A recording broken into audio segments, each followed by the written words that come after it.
Hello viewers, fans, subscribers and followers। ये जो हम दुनियावी चमक में गर्क होते हैं ना, नजर लग जाती है, वो भी फड़क के। ये हम हर वक्त हंसते गाते, लोगों को एंटरटेन करते करते अपनी खुशी तो भूल ही जाते हैं।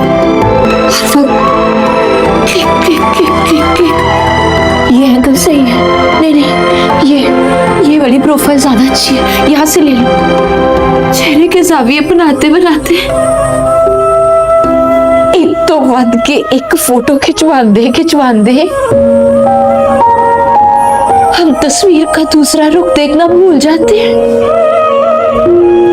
जो नजर आ रहा है सिर्फ उस पर यकीन कर रहे होते हैं, बाकी सारी चीजें बेमानी लगने लगती है।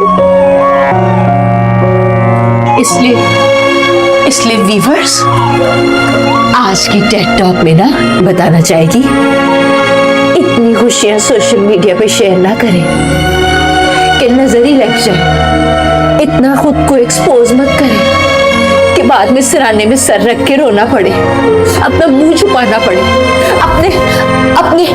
अपने गिरेबान में झांकने जो कभी ना आप खुद को छोड़े।